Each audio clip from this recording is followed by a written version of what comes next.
On Friday, Thailand SEC filed a criminal complaint against Binance. Binance is in trouble! Hey friends, welcome back to another video. My name is Gerald and I talk about cryptocurrency, stocks and options so that we can grow our wealth. If you realize I changed my studio, so if you don't like it, what are you gonna do about it? Because I sure as hell can't do anything about it because I am in the midst of shifting house. But I digress, let's get back into this video. So today, let's talk briefly about Binance and whether your money is safe in Binance. But before we can give a more concrete answer to that, let's talk about the entire context, which is Binance's history with regulatory issues. So please note that I'm doing all of this out of my own research, so I definitely would have missed something out. So do check out in the comment section below because someone is probably going to point out some piece of information or news that I've missed out. So in 2017, Binance started as a crypto exchange in China and then quickly moved to Japan and then very quickly no longer have a headquarters because Bitcoin doesn't have a headquarters. That's according to the words of the CEO. Shortly after, Binance became one of the top exchanges because it's giving so much incentive free BNB and things such as pay in BNB to get the lowest possible trading fees that you can find in the crypto exchange world, which I also happen to talk about a lot in my channel, in which Binance is the cheapest crypto exchange, which I have a referral code that gives you a discount, which I now am not sure what to do with because this video is really controversial. And then along the way, a lot of regulatory issues happened, like in 2017, 18, 19, 20, which I'm just going to fast forward all the way to 2021 because there is just too many problems to cover unless I'm going to talk like for an hour long. So I'm not going to talk about the 2019 hack involving 7,000 Bitcoin, nor the 250,000 to $10 million bounty Binance gave as bounty for the hacker. Nor am I going to talk about the 2020 leak of the Tai Chi document. Basically, I'm going to skip all the historical drama and just jump right into the 2020 drama. So in the beginning of 2020, the year started with Binance offering USD deposits through Silvergate Bank. Yay! A new partnership with a bank and cash directly to cryptos, BUSD. Sounds fantastic. But shortly after, the US Commodities Futures Trading Commission and Germany's Federal Financial Supervisory Authority, BaFin and CFTC, launched an investigation into Binance's activities because they allowed basic citizens to trade derivatives without any sort of licensing. A couple months later, in May, the US Department of Justice and Internal Revenue Services, which is the taxman, decided, hey, you know what? People in Binance seems to be avoiding taxes, so let's start investigating them. So that's when they launch an investigation because Binance is suspected of tax offenses and money laundering offenses. Additionally, in May 2020, a lot of investors lost money because of the incorrect leveraging of Binance leverage tokens. In layman's terms, traders were using leverage token to bet that the tokens went up or went down. Both lost significant amount of money, which is weird. How do you lose money in the short position when the token is going down?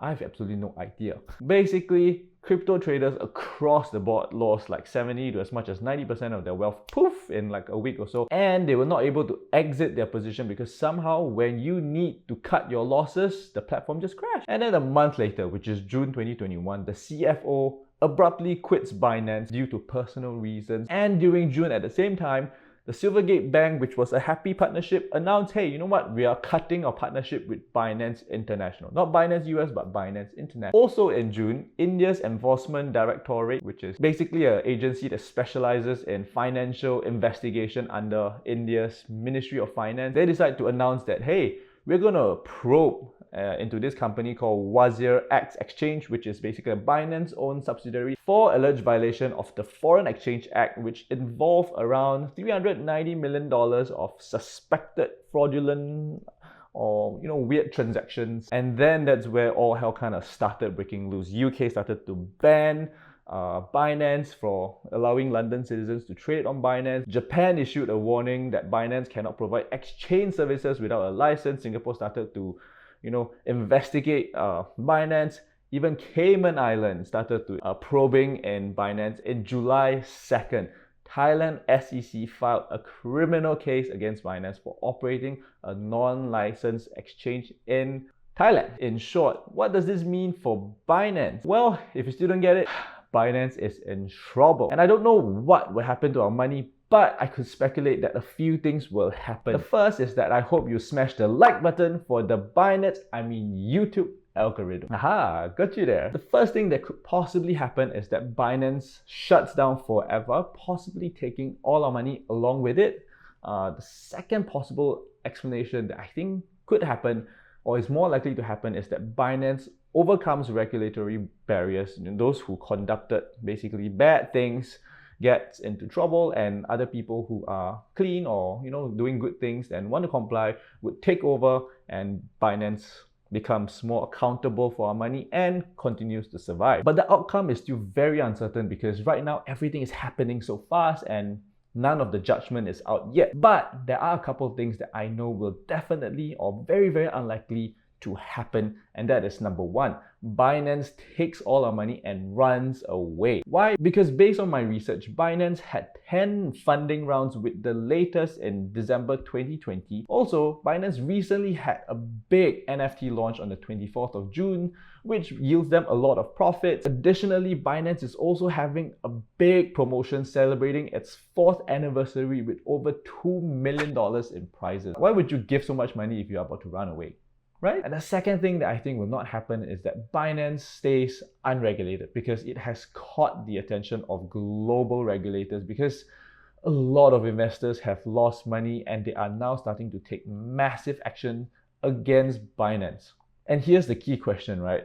Do I actually trust Binance? And what will I do with my thousands of dollars that are currently sitting in Binance? Well, I gotta admit, when I first saw Binance's Reddit, or Sue Binance Reddit, it got me really, really scared, because it is filled with a lot of people complaining Binance withholding their funds and not, allowing them to take their money.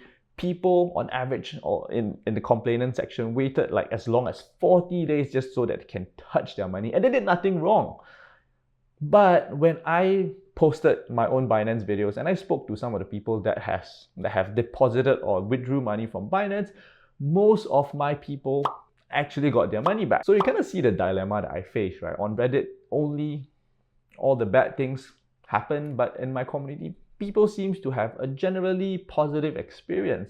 And as a customer myself, I actually experience no issues whatsoever. But my trust with Binance as a customer is at an all-time low, because the truth is Binance has no headquarters and it is mostly unregulated. So there really is no safety in my money, because where can I find Binance to get my money back if anything happens to my money? And this extends beyond just the Binance trading platform to the Binance blockchain, which is the Binance Smart Chain, which I'm guessing, based on this researcher's research, that it is mostly centralized, meaning Binance can, control a lot of the blockchain, or they have a huge influence over the blockchain. Of course, the blockchain is definitely safer than Binance based on this, but you really can't tell. However, as an investor, when I think about history, I think about the fast-growing companies. I noticed that a lot of innovative companies that grew very quickly, that pushed the boundaries, to make more profits, they had to go through very tough regulatory hurdles, just as Binance is going through right now.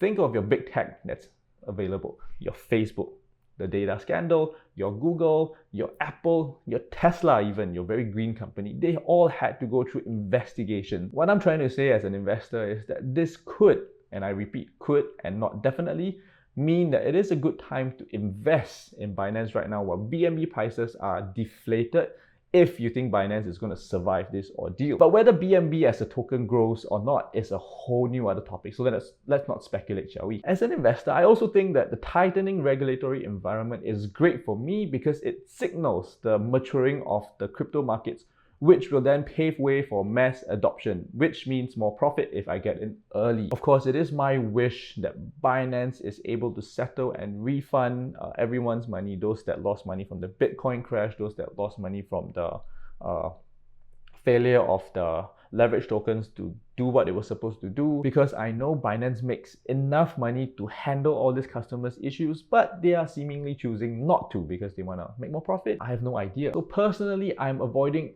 all leverage tokens, because as history has proven, they are not controlled. You really don't know what happens because the underlying mechanics may not be very reliable. So I'm not going to touch leverage token at all. So in terms of my money, right, what I'm thinking to do is to reduce my risk by cashing out most of my money in Binance's wallet, which is the exchange platform.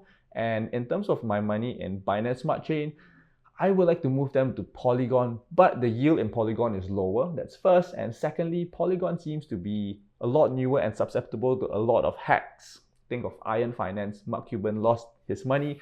So I'm going to move just half of it. And the reason why I even keep money in Binance Smart Chain is because the yield is just too damn high. You're looking at like a 50% return on investment on your like Bitcoin. Mind blown. It's just too good. So that's why I'm willing to risk a small portion of my capital in it. And if there's any problem with Binance or the smart chain, well, I'll be sure to let you know. But you need to say subscribe if you want to stay tuned to these updates. But then again, if you think about it, if you want to move your money within the crypto space, where other places is really safe? If you want to farm and grow your money instead of letting it sit idly in your cold storage wallet, honestly, crypto is a very dangerous place. So somehow or other, if you move towards Coinbase also has no headquarters, But as a good rule of thumb, I'm bringing my overall exposure to cryptos down to a level that kind of lets me sleep comfortably at night. And in my opinion, that number is about 10% of my portfolio diversified across. So this 10% is diversified across blockchains and platforms, which admittedly is very heavy. If you want to be a lot safer, keep it to as low as 1% or don't even invest in cryptos, because do you even need to? You need to ask that first.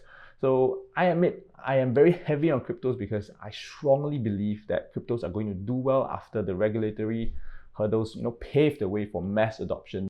Psst, psst. But here's the truth. Currently, I have about 30% of my portfolio sitting on Binance related products. So